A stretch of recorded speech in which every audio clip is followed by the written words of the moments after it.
dari kelas PAIG. Saya akan mengulas materi mengenai makanan halal dan minuman halal, di mana materi tersebut akan tercantum dalam mata pelajaran fikih.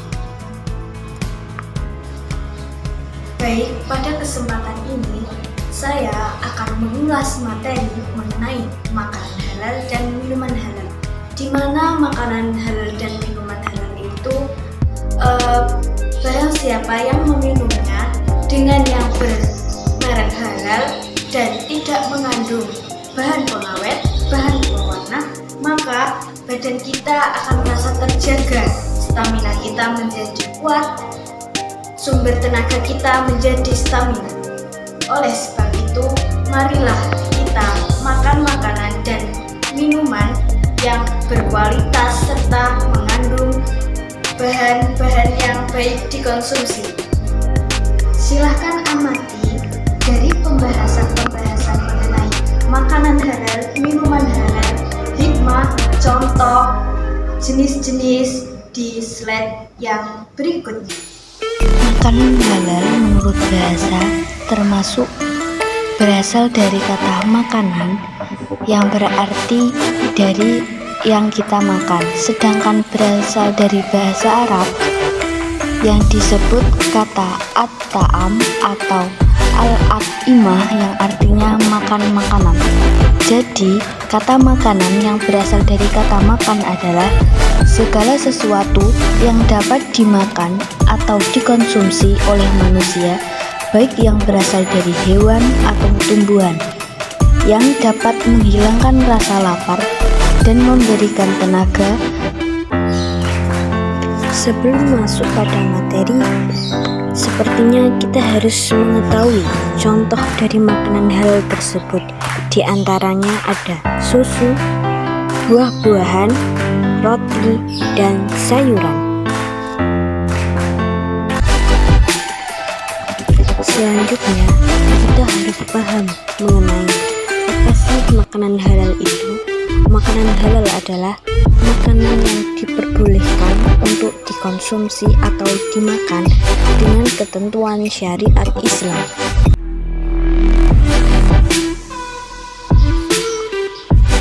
Selanjutnya, pengertian dari makanan thayyib. Makanan thayyib adalah makanan yang baik dan bermutu serta tidak membahayakan untuk kesehatan. Selanjutnya, ada jenis-jenis makanan halal. Yang pertama, disebutkan kehalalannya dalam Al-Quran dan hadis. Yang kedua, Rasulullah pernah mengonsumsinya. Yang ketiga, Rasulullah tidak melarangnya. Yang keempat, tidak kotor dan menjijikkan. Yang kelima, tidak mendatangkan mudarat.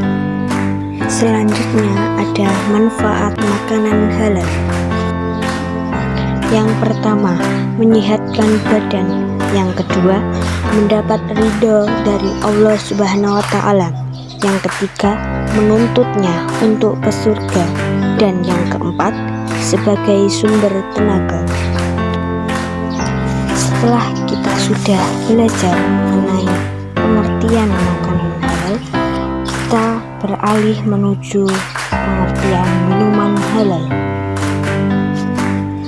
Minuman halal adalah minuman dari segala jenis yang terbuat dari bahan-bahan yang dihalalkan dengan ketentuan syariat Islam dan perintah dari Allah Subhanahu wa Ta'ala.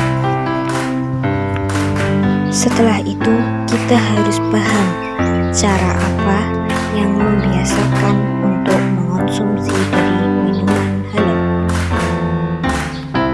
Yang pertama, kita sebelum minum membaca doa atau basmalah. Yang kedua, minuman yang kita konsumsi harus bersih dan menyehatkan. Dan yang terakhir, minuman itu didapatkan dengan cara yang halal. Yang terakhir ada hikmah dari mengonsumsi minuman halal. Hikmahnya diantaranya yang pertama, terjaga kesehatan, baik kesehatan jasmani dan rohani. Yang ketiga, membawakan ketenangan dalam kehidupan sehari-hari. Dan yang keempat, mendapatkan perlindungan dari Allah Subhanahu wa Ta'ala. Setelah kita mengetahui materi, jenis-jenis, dan contoh, ada dalil yang membolehkan dalam memakan makanan yang halal, di mana dijelaskan dalam Quran Surat Al-Maidah ayat 88. Bismillahirrahmanirrahim. Wa kulu mimma razaqakumullah halalan thayyiban wattaqullaha alladzi antum bihi mu'minun, yang artinya, dan makanlah dari apa yang telah diberikan Allah kepadamu sebagai rezeki yang halal dan baik, dan bertakwalah kepada Allah yang kamu beriman kepadanya. Selanjutnya ada pun dalil yang menjelaskan mengenai minuman itu halal dan layak untuk kita minum, yang dijelaskan dalam Quran Surat An-Nahl ayat 10. A'udzubillahi minasyaitonirrajim. Bismillahirrahmanirrahim. Walladzi anzala minas samaa'i ma'an lakum minhu syarabu wa minhu sajarun fihi tusimun, yang artinya, dan dialah yang telah menurunkan air atau hujan dari langit untuk kamu, sebagaimana menjadi minuman yang sebaiknya atau menyuburkan tumbuhan. Padanya kamu ngembala ternakmu. Maksud ayat di sini adalah Allah memberikan nikmat atau anugerah kepada manusia dan telah menurunkan air hujan atau air yang halal dari arah langit untuk kamu, yang dimanfaatkan untuk memenuhi kebutuhan kamu. Setelah memahami dari contoh, jenis-jenis, dan dalil, kita akan mengulas mengenai macam-macam makanan halal. Yang pertama, halal karena zatnya atau bahan dasarnya. Jadi, makanan itu berasal dari binatang manapun atau tumbuhan manapun yang tidak diharapkan atau yang tidak diharamkan oleh Allah. Selanjutnya dijelaskan dalam Al-Quran dan hadis, bermanfaat bagi pertumbuhan, kesehatan manusia, tidak merusak badan, akal maupun pikiran, tidak kotor dan tidak najis, serta tidak menjijikkan. Yang kedua, halal karena cara memperolehnya. Pada dasarnya semua makanan adalah halal, dan apabila zatnya itu juga halal. Namun, makanan dapat menjadi haram tergantung bagaimana cara memperolehnya. Makanan halal itu menjadi haram jika diperoleh melalui hasil mencuri, melakukan perbuatan seperti menipu, hasil riba, maupun korupsi dan lain sebagainya. Yang ketiga, halal dengan cara memprosesnya. Maksudnya di sini, apabila makanan sudah diperoleh dengan cara yang halal dari bahan bakunya, namun makanan tersebut diproses dengan menggunakan sesuatu yang haram, maka makanan tersebut itu menjadi makanan yang haram juga. Seperti contoh, alat masak yang bekas digunakan untuk memasak makanan yang haram atau bahan-bahan yang lain yang tidak diperbolehkan atau diharamkan untuk dikonsumsinya, maka makanan tersebut menjadi haram hukumnya. Poin yang keempat, halal dengan cara menyajikan atau menyimpannya. Dari ketika proses tersebut dapat mengubah status makanan dari halal menjadi halal. Misalnya, jika makanan disajikan dalam piring yang terbuat dari emas atau disimpan atau diantar untuk tujuan yang lebih baik, dan jika ada cara mendapatkan makanan dari hasil kerja yang halal, maka akan menghasilkan yang halal pula. Namun, jika mencarinya dengan jalan yang tidak halal, maka akan menghasilkan yang tidak halal pula. Poin A. Suatu jenis air atau cairan yang tidak membahayakan bagi kehidupan manusia. Contohnya, minuman itu airnya yang alami. Contohnya seperti air sumur, air mata air, dan air sungai, air danau, air hujan, dan air kelapa. Selanjutnya, minuman yang airnya bercampur dengan benda lain yang halal. Contohnya susu, kopi, dan teh.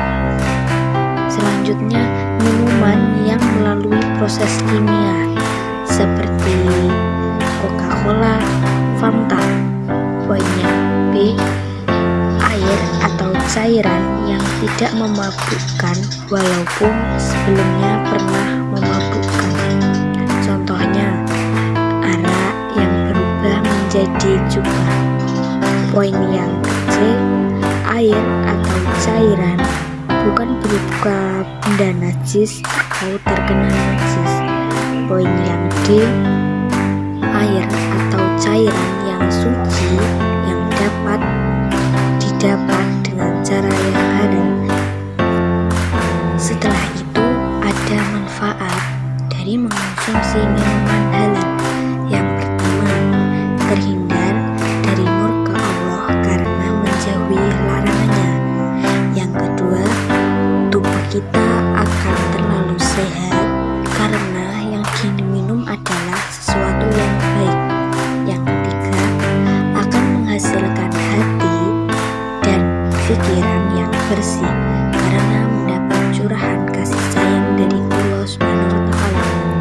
Dan yang keempat, akan diberi rezeki yang halal dan dilipat gandakan pahala oleh Allah karena selalu menaati Allah sebagai wujud rasa syukur. Dan yang kelima, menunjukkan pada umat lain bahwa Islam adalah agama yang baik dan hanya mengajarkan segala kebaikan. Dan poin yang terakhir, cara membiasakan untuk mengonsumsi minuman halal. Yang pertama, membeli minuman dari tempat yang terpercaya atau sudah terjamin menjual minuman yang halal. Yang kedua, tidak membeli minuman hendaknya di tempat orang muslim. Jika terpaksa membeli di non-muslim, dipastikan minuman diperboleh atau diproses secara syariat Islam. Yang ketiga, mendapatkan minuman dengan cara yang baik. Maksudnya di sini tidak mencuri dan tidak merampas hak milik orang lain. Yang keempat, memberi minuman dengan uang yang diperoleh dengan cara yang benar dan halal, bukan hasil mencuri, merampok, berjudi, atau korupsi. Selanjutnya yang kelima, menghindari meminum minuman yang telah ada dalil. Maksudnya ada dalil yang melarang mengonsumsi minuman tersebut. Contohnya minuman khamar. Dan yang terakhir dan yang paling terakhir yaitu nomor 6, bergaul dengan orang yang baik sehingga akan terjaga dari minuman yang haram. Mungkin cukup sekian pembahasan materi dari saya. Apabila ada kesalahan, saya mohon maaf. Semoga dari materi tersebut kita dapat mengambil hikmahnya dan kita dapat melaksanakannya.